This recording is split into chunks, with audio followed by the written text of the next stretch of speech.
We're doing a policy hackathon actually here at CSIS. It's called DiploHack, and we're working with the Royal Netherlands Embassy to promote awareness of GCCS, the global conference on cyberspace in The Hague in April.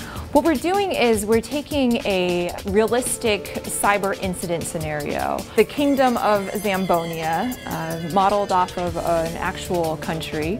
It's a developing country in Southeast Asia. The incident is an attack on their banking infrastructure, on the central bank and on the commercial bank system. We have 6 teams, 3 based in the United States, 3 based in Europe. And the challenge is to identify strategies for responding to, mitigating, and defending against such attacks in the future. This cyber policy hack will be one of the first of its kind to have ever been organized in the United States, and I do hope that it will introduce you to new and indeed creative ideas. On the second day, the teams will present their pitch to a panel of judges. They're going to pitch it like they're pitching a technology product and convince the panel that it's worthy of their investments. We'll select a winner, and that winner will be invited to attend the Hague conference. That's the big prize.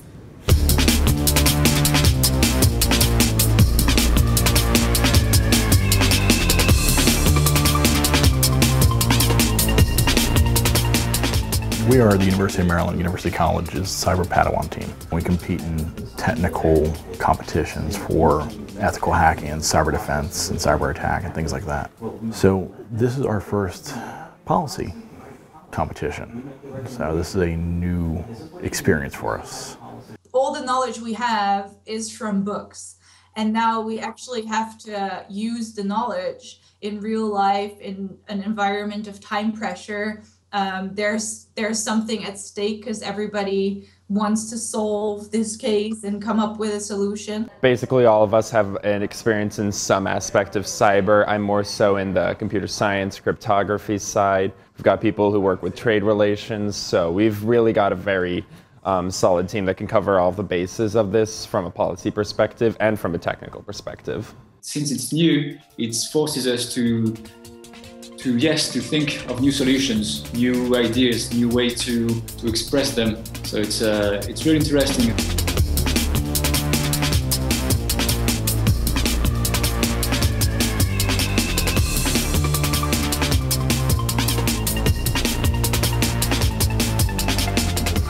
It's going pretty well. It's definitely challenging. You know, with the time constraints, it makes it very nerve-wracking, and especially because of the decision-making process. Luckily, we have really good team dynamics, so we're able to disagree with each other and come to consensus.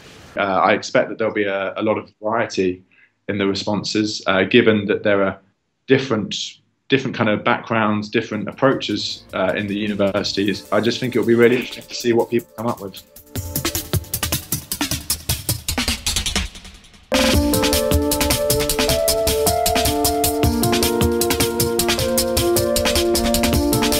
Good morning, everyone. I would like to welcome you all to this Cyber Policy Hackathon.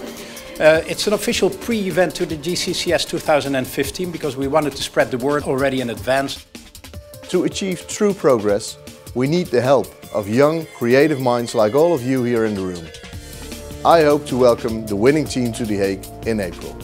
We have had very strong teams. The 2 subjects they're working on, as you'll see in the presentations, are both capacity building and cybersecurity, which are the themes of the Hague conference. It's something to look forward to, and with that I think we'll get started. 48 hours ago, the financial infrastructure in Zambonia was attacked. I'm coming to you today to request your assistance in responding to this threat. We're going to restore services, we're going to enhance our capabilities, and then we're going to build that policy. We need to reassure the public that their information is in fact secure, that their money can be recovered. And part of that is going to be the incident response teams. Trust in the banking system is essential to attract and retain investors, especially in Zambonia, where the majority of bank shareholders are foreign. Now, the attack showed that there is a great need to improve the resilience and the protection of the networks, and also to train the workforce. We therefore propose to use the political leverage of the attacks to create a center of excellence for banking cybersecurity in Zambonia. There's a political will, I would guess, right now to implement some pretty bold ideas. The vision is really to bring Zambonia into an information society where the public and international partners can be a part of something that takes them into the future of data security. On the short-term side, we have the financial sector. The financial sector is very important as it was the biggest victim of the attack.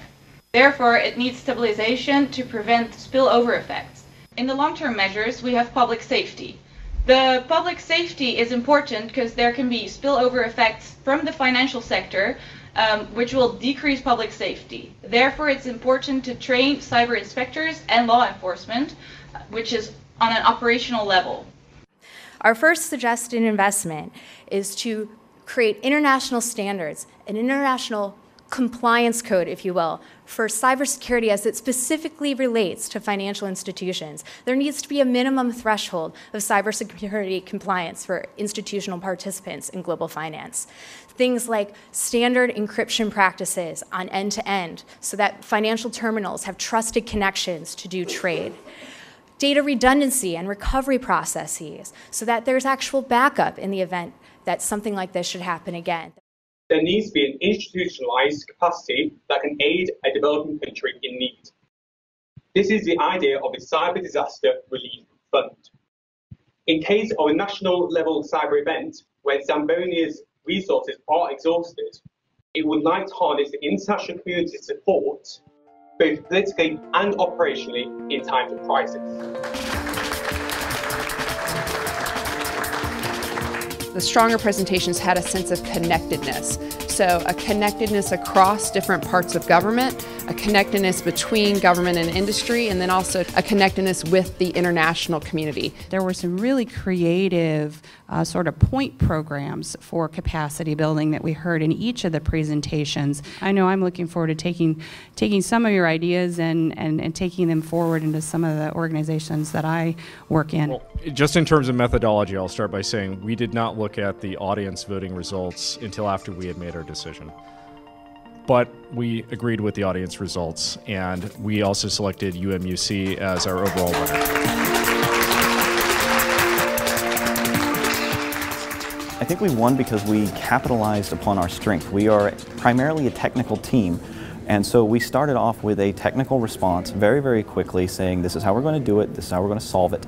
And then we used that as a springboard to continue onward and say, now that we've got all this equipment in place, we're going to enhance their capabilities, we're going to build off of that, and now that we've started that process and we have this momentum, now we're going to define their cyber strategy for the entire kingdom and keep them involved in that process so that they are able to manage it themselves.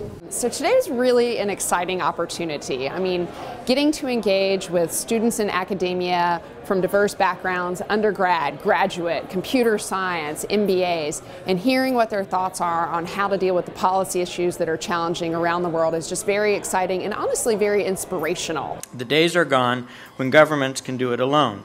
To survive today, collaboration and cooperation among states, private sector, academia, NGOs, and citizens must be part of the solution. If you told me 5 years ago people would be this interested in the policy aspects of this, I wouldn't have believed it. It really means that this is really much more of a mainstream issue, which is just totally great. I'm going to announce the real winner now. And the real winner is the Global Conference on CyberSpace. Of course it is. You know, events like this are super important because we do have a lot of different challenges going on in the world, and they're not just technical. For so long, the cybersecurity challenges were thought about as solely being in the technical domain. But now we need to bridge the technical expertise with policy expertise and bring together stakeholders who have different types of backgrounds to really work on this set of issues. And the global need for a cyber-savvy workforce is overwhelming. And this is exactly why an important initiative will be launched during the GCCS in The Hague, the Global Forum on Cyber Expertise. And it will aim to strengthen the existing framework of international cooperation and build new partnerships where they are most needed.